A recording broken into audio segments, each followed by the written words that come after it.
Welcome to the deep dive. Today we're jumping into something I think everyone feels.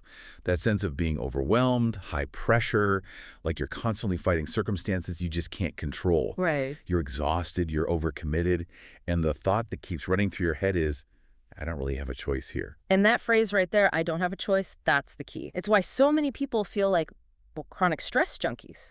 They feel victimized by their calendar, their job, their life. But our source material for this dive, it digs into the neuroscience and reveals a really powerful truth. You are not a victim of your circumstances. Okay, let's unpack that. The mission for our deep dive today is to really get the neurochemical mechanism behind moving from that victim state to a state of profound control. And the central idea, the thesis, is that control is the main driver. It's what activates your brain's full potential. And what's so hopeful about this and what the science shows is that it's not about these massive life-altering changes. No, not at all. It's not about quitting your job and moving to an island. The sources promise that even small alterations in the choices you make, or even just perceive, can dramatically affect your sense of control. And that leads to huge shifts over time. Exponential shifts. It's the small, achievable actions that give you the energy and the motivation for the really big changes later on. So we start small, but we start now. Let's get into the actual neuroscience here. Why is the brain so obsessed with having options? Well, when we talk about choice, we're really talking about a reward cycle. The brain doesn't just, tolerate choice, it actively craves it. It craves it. Yes, because the anticipation of making a choice, that moment you realize you have options, your brain experiences that as a powerful reward. It's driven by dopamine. Ah, the motivation molecule. The seeking, wanting, motivating neurotransmitters. Exactly. So it follows that if having a choice is a reward, then, well, not having one must feel like a punishment. A huge one. I mean, Yeah. look at the research by Martin Seligman. He spent decades on this, documenting what happens when we believe we have no options. And what is it? We enter a state of learned helplessness. We stop trying. We give up. It's a psychological shutdown, and it's devastating to the system. But the opposite is true, which is what we want to focus on.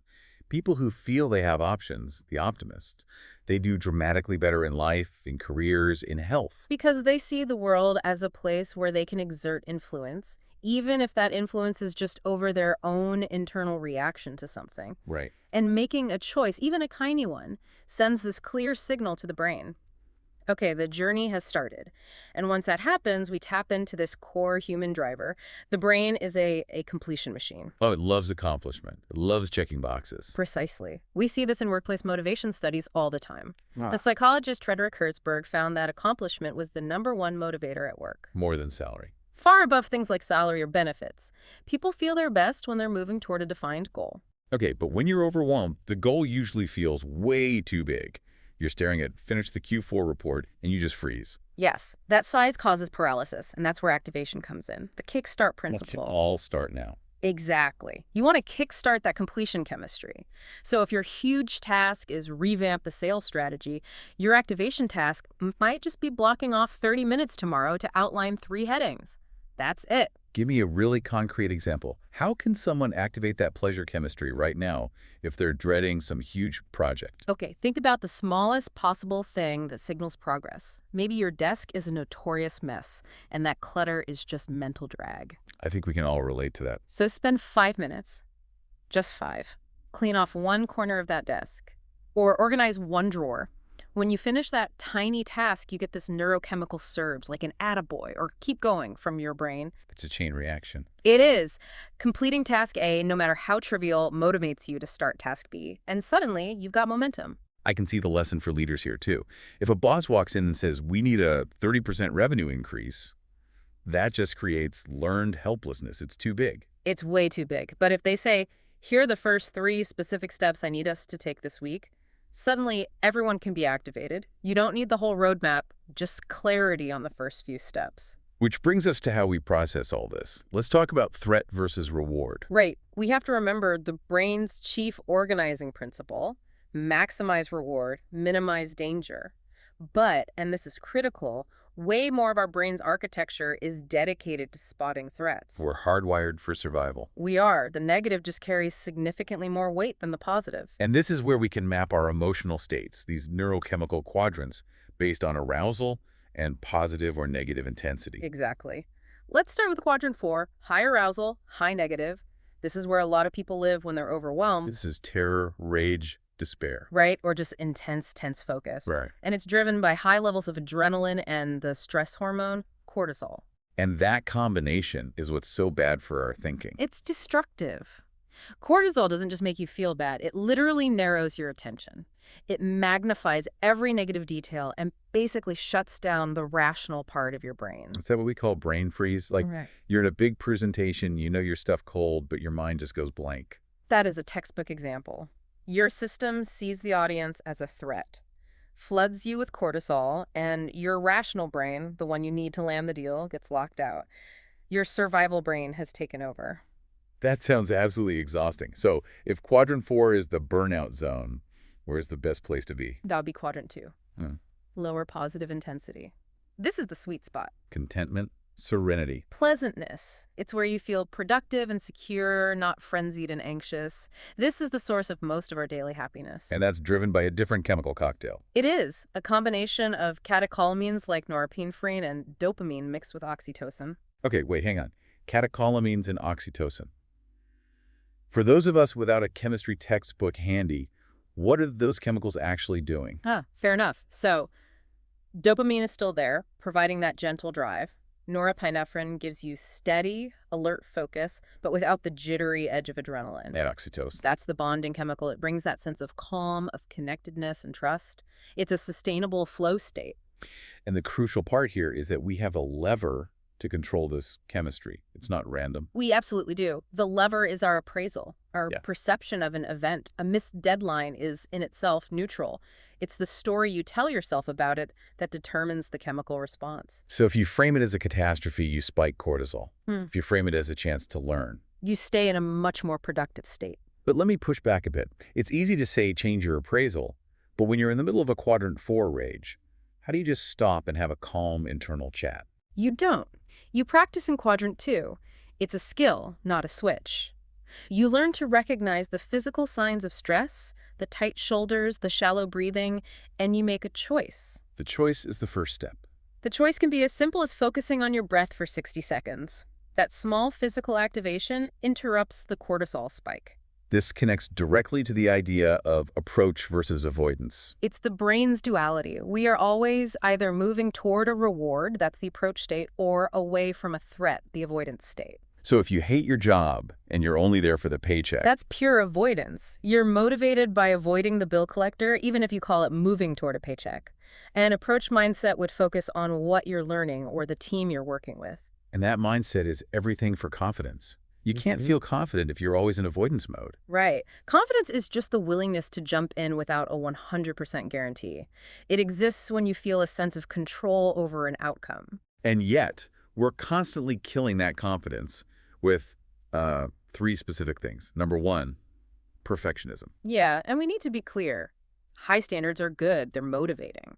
Perfectionism is striving for an unattainable standard, and that's paralyzing. In its extreme form, it's actually an anxiety disorder. Okay, the second killer is comparison. We're social animals. We can't help but compare. But confident people compare to learn. Unconfident people compare to create a toxic pecking order. They're just trying to confirm their own inferiority, usually. Especially on social media, where you're comparing your reality to someone else's highlight reel. It's a guaranteed way to destroy your sense of control. And the third killer is that what-if thinking. The endless worry cycle. That's just pure resource depletion. It takes enormous mental energy to worry, and it produces nothing constructive. And you need that energy because distractions are incredibly costly. Right. Distractions are the enemy of control. We all think we can multitask, but the science is brutal. It's really brutal. One study found that an interruption of just 2.8 seconds, just glancing at a notification, doubles your error rate. Doubles it. Doubles it. And an interruption of 4.5 seconds triples it. Your brain has to do a full system reboot every single time. And the issue is our overloaded prefrontal cortex, the PFC, our brain's CEO. Yes, and that CEO does not have unlimited bandwidth. Think of it like the RAM in your computer. Your working memory. Exactly. If you have too many tabs open, if you're trying to remember to buy milk and send that email and call that person back, your whole system slows down. So we're using our most powerful processor to run trivial background apps. We are. And when the PFC is bogged down like that, it literally cannot handle the big, complex decisions. The solution sounds almost too simple. Offload the list. Get out of your head. Right. Write down everything that needs to be done. Free up those cognitive resources. Then you deliberately choose what to focus on. That act of choosing is you regaining control. Okay, to maintain that focus, we need energy. Let's talk stamina and rest. Stamina is brain energy, and that relies on rest. And not just sleep, though we all need 7 to 9 hours of that. We need awake rest. Deliberately unplugging during the day. For short bursts, yes. Hmm? And the science on this is foundational. Consistent awake rest can actually slow age-related brain shrinking. Oh. It increases brain volume in the areas you need for focus, memory, and emotional regulation. You're actively building capacity. So how do you actually do that in a busy day when you're jumping from meeting to meeting? You can adapt something like the 50-10 rule, use the last 5 minutes of a meeting for a PFC dump, write down all your action items, get them out of your head, Clear the slate. and then use the first 5 minutes of the next hour for reflection and preparation. It's a micro rest for your brain. As we move from individual stamina to the group, we have to talk about the social brain. We do. Because trust is the glue in all human relationships, and collaboration and trust, they release powerful, positive neurochemicals, especially oxytocin. This makes groups smarter too, right? The research on collective intelligence is fascinating. It is, because it shows that a group's performance has very little to do with the IQ of the smartest person in the room. So what does it depend on? It's tied to social skills. High social sensitivity, balanced turn-taking, and, interestingly, having more women in the group. But the good news is, these are skills you can teach. Okay, so how do we actively build that trust? The source material points to one specific communication technique as the best predictor of relationship success. Yes, active constructive responding, or ACR. And it's not about how you handle the bad times, it's about how you celebrate the good news. Let's walk through it. Say my colleague Jane tells me she just landed a huge contract she's been fighting for. Okay, so there are 4 ways you could respond. The trust killer is the active destructive response. You immediately point out the problems. Oh, great. I hope you're ready for all that paperwork. And the taxes will be a nightmare. Exactly. You just undermined her good news. Then there's passive destructive. That's just ignoring it. Ignoring or minimizing. That's nice. Hey, did you order more coffee filters? You signal that her joy is unimportant. Then there's passive constructive, which is a bit better. Right, you say that's great, but you don't even look up from your screen. You acknowledge it, but you don't engage emotionally. And finally, the good one, active constructive responding. This is where you emotionally match her positive tone. You light up, you smile, and critically, you ask at least 3 follow-up questions. So I'd say, that's incredible. What was the turning point in the negotiation? What part of this are you most proud of? How are you going to celebrate? Yes. Asking those questions shows her that her accomplishment matters to you, that she matters. That builds trust, it builds oxytocin, and it moves both of you into that sustainable quadrant 2.